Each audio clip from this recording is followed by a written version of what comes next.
बहुत बड़े बड़े लोगों के नाम जबरदस्ती बोलने के लिए कहा उन्होंने। माननीय भागवत जी का नाम, राम माधव जी का नाम,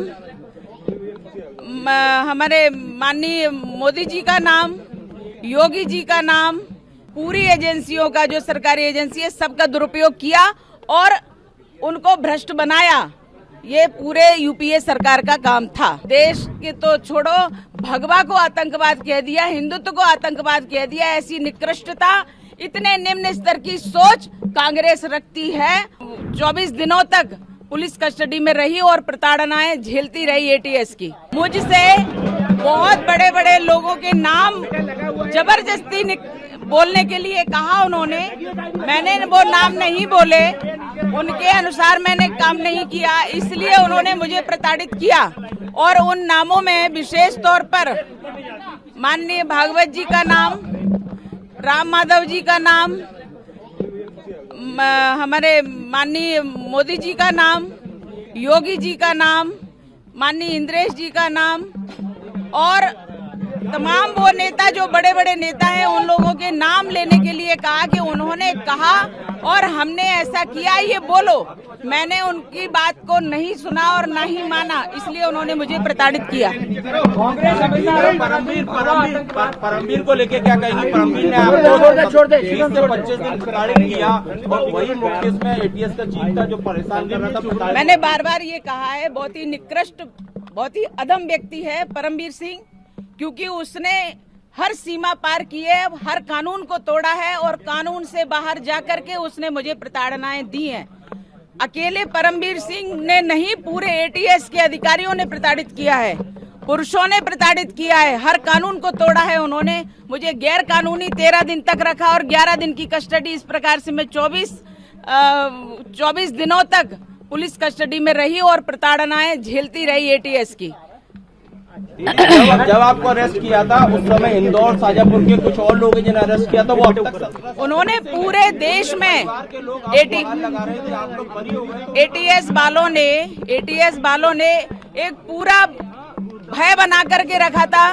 मध्य प्रदेश में और पूरे देश में इस प्रकार का भय बनाया कि कोई भी व्यक्ति अपनी भावना व्यक्त कर ही नहीं पा रहा था। जो लोग अंदर गए, जो सत्य के लिए लड़ रहे थे, उनके लिए भी कोई कुछ नहीं कह पाया। भयभीत करने का प्रयास था और भयभीत किया उन्होंने, क्योंकि कांग्रेस का शासन था महाराष्ट्र में, देश में कांग्रेस का, यूपीए का शासन था। इसलिए उन्होंने पूरी एजेंसियों का, जो सरकारी एजेंसी है, सबका दुरुपयोग किया और उनको भ्रष्ट बनाया। ये पूरे यूपीए सरकार का काम था। कई लोग अभी भी मिसिंग है। कुछ लोग ऐसे जो इन्होंने प्रताड़नाएं दी एटीएस वालों ने, तो वो लोग अपनी जान गंवा दिए, यानी देश पर आहूत हो गए हैं। लेकिन उनकी पत्नी को आज पता नहीं है कि उनकी डेड बॉडी कहाँ है, वो कहाँ है। उनकी पत्नी कहती है, मैं सदवा हूँ या विधवा हूँ, मुझे कहिए जज साहब, बताइए मुझे। और इसलिए एक व्यक्ति नहीं, कई लोग ऐसे हैं जिनको मारा पीटा और मार डाला, लेकिन उनके आज रिकॉर्ड भी खत्म कर दिए गए। मुस्लिम वर्ग को आकर्षित करने के लिए क्या भगवा आतंकवाद जैसा शब्द गढ़ा गया? हमेशा से मुस्लिमों के लिए उन्होंने तुष्टीकरण की नीति अपनाई है। कांग्रेसियों ने अपने शासन में उन्होंने भरपूर उपयोग किया और हिंदुओं को प्रताड़ित किया। हिंदुओं को किसी भी प्रकार से जो प्रताड़ित कर सकते थे, जेल में डाल सकते थे, उनको मार सकते थे, उनके ऊपर झूठे केस लगा सकते थे, वो सब कुछ किया। और देश के तो छोड़ो, भगवा को आतंकवाद कह दिया, हिंदुत्व को आतंकवाद कह दिया। ऐसी निकृष्टता, इतने निम्न स्तर की सोच कांग्रेस रखती है और कांग्रेस ने ये कुचक्र रचा और ये देशद्रोहिता में आता है। जिन्होंने भगवा को आतंकवाद कहा, आपको लेकर ऐसे सवाल उठा है, इतनी यातनाएं आपने झेली, ऐसे लोगों के लिए अब क्या सजा?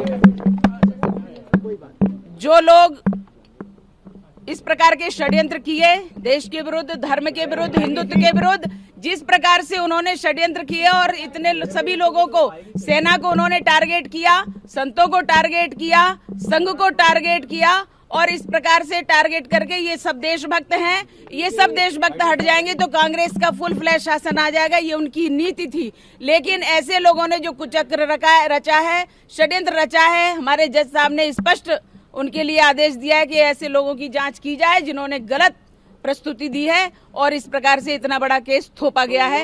इनकी जांच हो और सजा हो, उनको निश्चित रूप से जांच होगी तो सजा होगी। दिग्विजय सिंह के लिए स्पेसिफिक दिग्भ्रमित का मेरे पास कोई उत्तर नहीं है। वो तो व्यक्ति बोलने लायक ही नहीं, उसका नाम ही नहीं लेना चाहिए। जो सुबह और दोपहर में उसका नाम लेगा उसका दिन खराब हो जाएगा। क्या आप इनके खिलाफ वोट जाएंगे जिन्होंने आपको भगवा आतंकवादी कहा? बिल्कुल बिल्कुल, हमारी रणनीति जो रहेगी वो निश्चित रूप से हम आपको अवगत कराएंगे उसके बारे में।